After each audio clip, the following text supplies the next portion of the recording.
महोदय, गणमान्य अतिथिगण, संसद के नवनिर्मित भवन के निर्माण की अभूतपूर्व कीर्ति गाथा एवं इस कक्ष में माननीय प्रधानमंत्री जी द्वारा माननीय अध्यक्ष लोकसभा के आसन की दाहिनी ओर स्थापित ऐतिहासिक और पवित्र सेंगोल के महात्म्य से संबंधित दो विशेष फिल्म प्रस्तुतियां तैयार की गई हैं। पहली फिल्म का शीर्षक संसद का नवनिर्मित भवन तथा दूसरी फिल्म का शीर्षक सेंगोल है। आइए हम इन फिल्म प्रस्तुतियों को देखते हैं।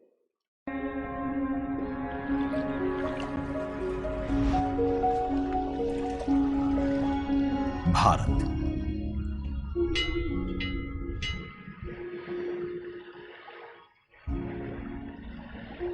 विविधता का दर्पण,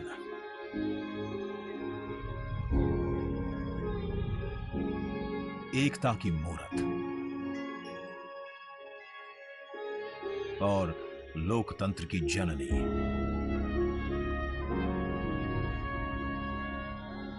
यहां गणतांत्रिक व्यवस्थाओं के उदाहरण हैं वेदों में।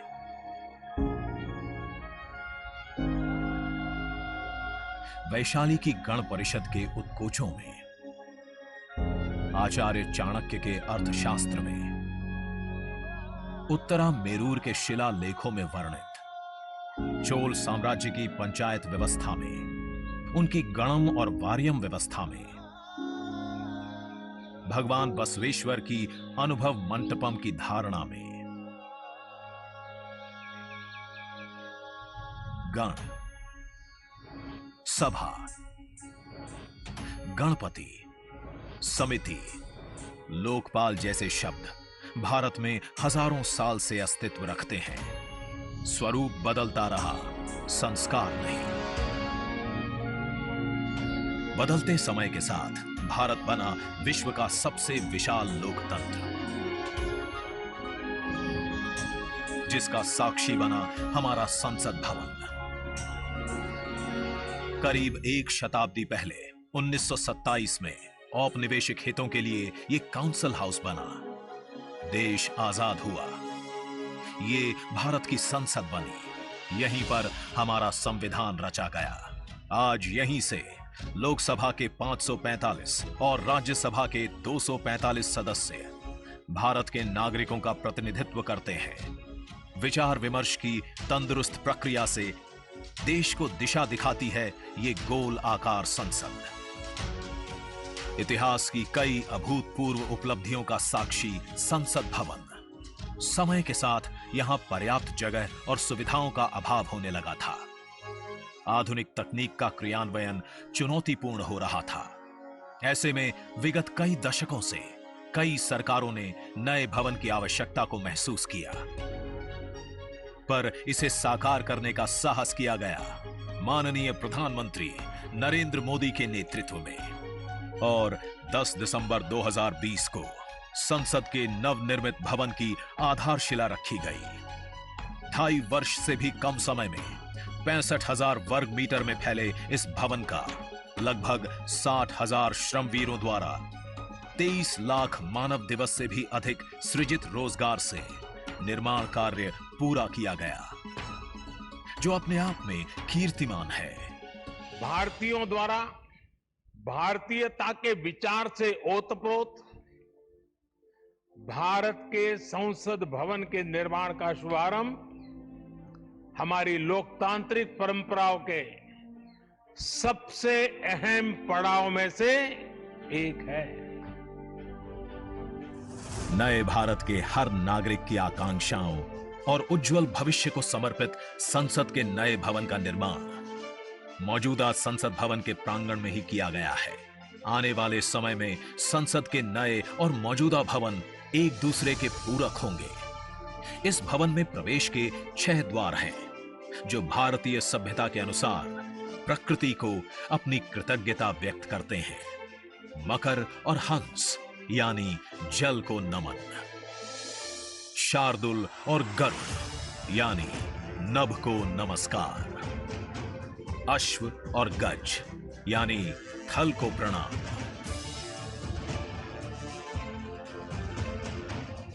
संसद के नए भवन का नया विराट लोकसभा कक्ष, जो राष्ट्रीय पक्षी मोर से प्रेरित है।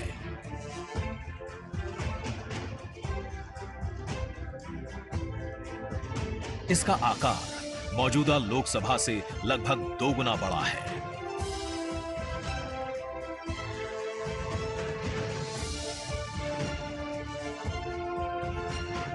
नया राज्यसभा कक्ष राष्ट्रीय पुष्प कमल से प्रेरित है।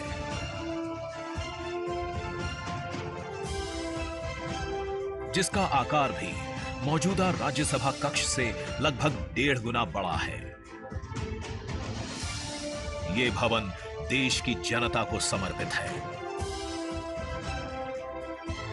इसलिए लोकसभा और राज्यसभा में जनता के स्वागत के लिए विशाल दर्शक दीर्घा का निर्माण किया गया है। अत्याधुनिक डिजिटल उपकरण दोनों सदनों की सुविधाओं को नया आयाम देते हैं। यहां सदन की कार्यवाही को विभिन्न भाषाओं में सुना और पढ़ा जा सकता है। सदस्यों के लिए बायोमेट्रिक की सुविधा है। वोटिंग के परिणाम और सदन की कार्यवाही के प्रसारण के लिए विशाल multimedia display, automatic camera control और कमांड सेंटर का भी निर्माण किया गया है। ये नया स्मार्ट भवन पूरी तरह से पेपरलेस है। इस भवन के एक भाग में लोकसभा है, दूसरे में राज्यसभा। और इस भवन का केंद्र समर्पित है हर भारतीय को, जिनके लिए सेंट्रल फॉयर में बना है संविधान कक्ष, जहां वे भारत में लोकतंत्र के अतीत से वर्तमान की यात्रा का अनुभव कर सकते हैं। यहीं भारत के संविधान की डिजिटल प्रतिरूपी भी रखी गई है। इसी सेंट्रल फॉयर में ऊपर की त्रिकोणीय छत से सूर्य की किरणें ब्रह्मांड का भ्रमण करते हुए पेंडुलम क्लॉक पर गिरती हैं। ये किरणें बरगद के पेड़ को नहलाती हैं और सदस्यों के लिए निर्मित कक्ष, पुस्तकालय, भोजन कक्ष में फैल जाती हैं। आत्मनिर्भर भारत के प्रतीक इस भवन के निर्माण में भारत के हर भाग ने अपनी भागीदारी निभाई है। कहीं महाराष्ट्र की सागौन की लकड़ी सजी है, उन्हीं से दोनों सदन में अशोक चक्र भी बना है। कहीं राजस्थान का शानदार स्टोन वर्क, कहीं उत्तर प्रदेश की कालीन बिछी है, कहीं त्रिपुरा की बैम्बू वुड फ्लोरिंग, वहीं सफेद मार्बल गुजरात से आया है। एक भारत श्रेष्ठ भारत की भावना से प्रेरित सभी वर्गों, प्रांतों ने मिलकर बनाया है ये भवन। ये भवन इको फ्रेंडली होने के साथ साथ भूकंप रोधक भी है। 1700 से अधिक दरवाजे, खिड़कियां हैं। 3.5 किलोमीटर लंबे बिल्डिंग कॉरिडोर्स हैं। ये भवन विकास और विरासत का अद्भुत संगम है। एक तरफ यहां सुरक्षा और सुविधा के लिए स्मार्ट फीचर्स और स्मार्ट एक्सेस की व्यवस्था है,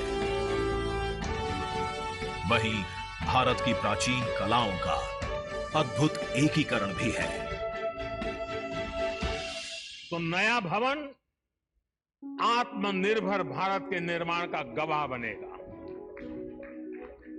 पुराने संसद भवन में देश की आवश्यकताओं की पूर्ति के लिए काम हुआ, तो नए भवन में 21वीं सदी के भारत की आकांक्षाएं पूरी की जाएगी।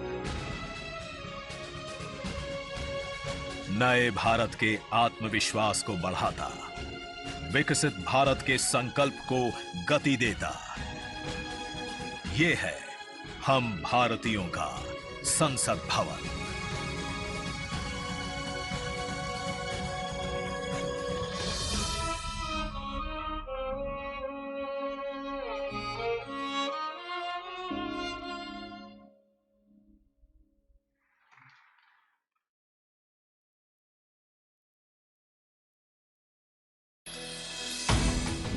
आज का ये दिन महत्वपूर्ण है। माननीय प्रधानमंत्री श्री नरेंद्र मोदी ने एक नया इतिहास रचा है। पूर्व की कई सरकारों ने नए संसद भवन की आवश्यकता पर चर्चा की थी। माननीय प्रधानमंत्री ने इस पर विचार किया और नए भारत के निर्माण की अपनी दूरदर्शिता के साथ उन्होंने नए संसद भवन का निर्माण कराया, जो हमारी विरासत और परंपराओं को आधुनिकता से जोड़ती है। साथियों, नए संसद भवन का निर्माण नूतन और पुरातन के सह अस्तित्व का उदाहरण है। ये नई संरचना लगभग 59,000 श्रमवीरों के योगदान से बनाई गई है। माननीय प्रधानमंत्री ने राष्ट्र की ओर से उनका आभार प्रकट किया है।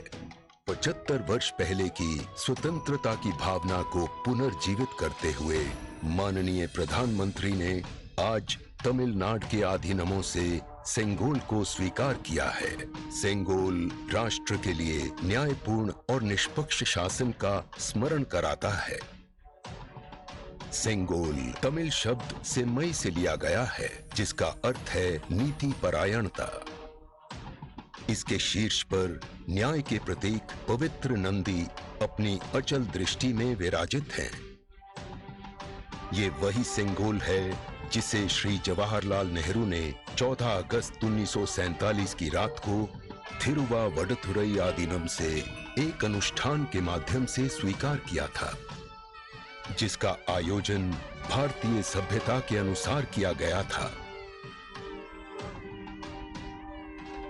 उसके बाद इस पवित्र सेंगोल को यथोचित सम्मान और स्थान न मिल सका, जो मिलना चाहिए था।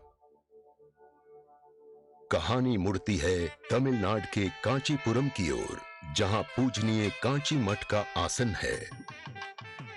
15 अगस्त 1978 मठ के 68वें प्रमुख परम पावन श्री चंद्रशेखरेंद्र सरस्वती स्वामीगढ़, जो महापेरियवा अर्थात प्रबुद्ध ज्येष्ठ के रूप में जाने जाते हैं, वे सेंगोल वृतांत को स्मरण करते हुए अपने अनुयायी डॉक्टर आर सुब्रमण्यम से इसका वर्णन करते हैं, जिसे उन्होंने अपनी किताब में स्थान दिया है।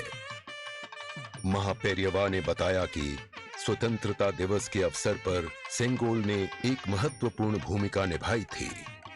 हमारे इतिहास की किताबों में यह तथ्य अवश्य होना चाहिए था, लेकिन गत कई वर्षों में कहीं भी इसका उल्लेख नहीं किया गया है। एक बार इस अद्भुत संस्मरण के सार्वजनिक होने पर तमिल मीडिया व प्रकाशनों ने इसे अपने संपादनों और वेबसाइटों में वरीयता दी। माननीय प्रधानमंत्री एक परंपरागत प्रतीक की खोज में थे। तत्पश्चात सेंगोल ने उनका ध्यान आकर्षण किया। उन्होंने इसकी जांच करवाई, जिसका प्रमाण मीडिया विश्लेषणों और पुस्तकों में मिला। आखिरकार सेंगोल की खोज पूरी हुई। यह ऐतिहासिक सेंगोल इलाहाबाद संग्रहालय में मिला। ये चोला साम्राज्य से चली आ रही हमारी भारतीय सभ्यतागत प्रथा है। चोला सदियों तक हमारे उपमहाद्वीप के अग्रणी साम्राज्यों में से एक थे। सबसे महत्वपूर्ण बात यह है कि सेंगोल के प्राप्तकर्ता के पास न्यायपूर्ण और निष्पक्ष रूप से शासन करने का आदेश होता है, जिसे तमिल में आणई कहा जाता है। इस विचार से माननीय प्रधानमंत्री प्रभावित हुए। उनके अनुसार जनता के लिए चुने गए लोगों को इस आदेश को कभी नहीं भूलना चाहिए। उन्होंने यह निश्चय किया कि इस अद्वितीय प्रतीक को अमृत काल के प्रतिबिंब के रूप में अपनाया जाना चाहिए, ताकि राष्ट्र अनंत संभावनाओं से परिपूर्ण रहे। सेंगोल को आज सुबह संसद में उसके सुयोग्य स्थान पर स्थापित किया गया।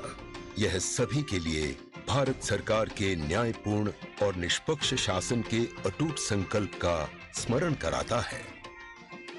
इस दृढ़ता के साथ भारत विश्व गुरु के रूप में अपना यथोचित स्थान ग्रहण करने की ओर बढ़ रहा है।